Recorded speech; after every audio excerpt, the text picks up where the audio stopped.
From our studios in Scottsdale, Arizona, welcome to Retirement News Online, where we talk about all things retirement. And today, managing risk becomes one of the most important parts of retirement planning. Now, as clients transition from accumulation to distribution, the focus shifts from chasing returns to preserving what they've built and worked so hard and making sure it lasts. Joining us here in studio today is Brent Ewert with Community Financial Services Group in Raymore, Missouri. And welcome back, Brent. Thank you. How do you help clients manage the biggest risks that they face in retirement? Now, we talked about market risk, right, in the last conversation, but there's so many more. Longevity risk. I mean, the good news is medical science has allowed us to live a lot longer than we probably should be. The bad news is medical science has allowed us to live a lot longer, and we kind of have to pay for it. There's healthcare risk with that.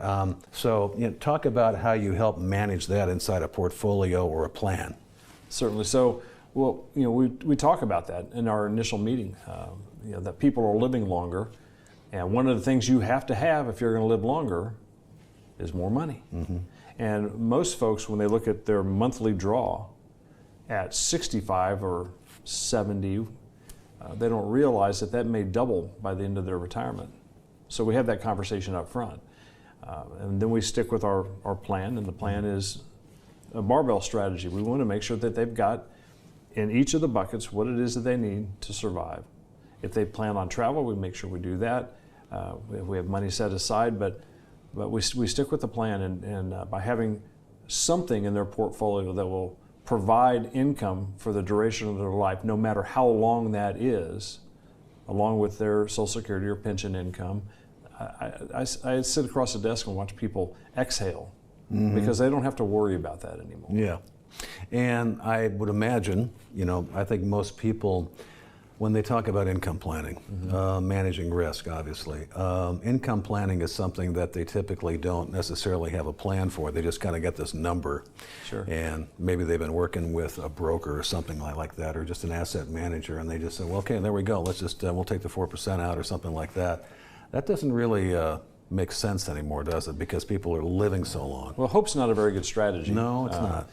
And quite honestly, the 4.5% distribution rate that Merrill Lynch talks about doesn't excite people either. So we have some of that in the growth part of our portfolio. We may draw a 4% distribution from that, but we've got to have a way to provide more income when the time necessitates that. So that's where insured products come in, and then having plenty of money on the sideline in case there's an emergency that comes up.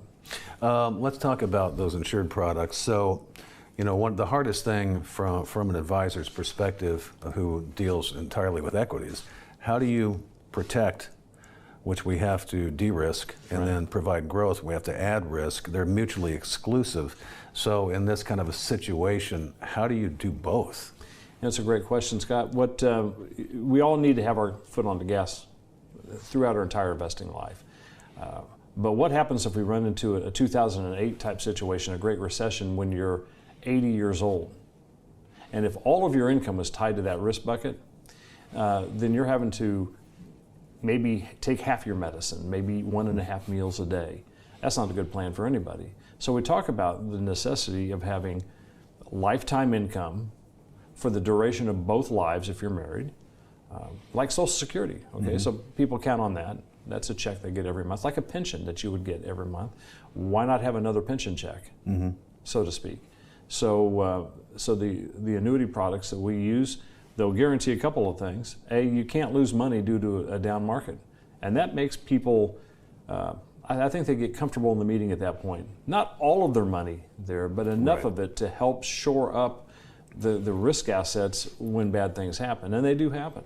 And these products, I think, lastly, have really evolved over time. And when you say the word annuity, it's not grandpa's annuity from 40 years ago. These things are now designed to do some amazing things. And I think most people don't necessarily realize when interest rates are high, they actually perform better. You can sort of refinance your retirement in one way.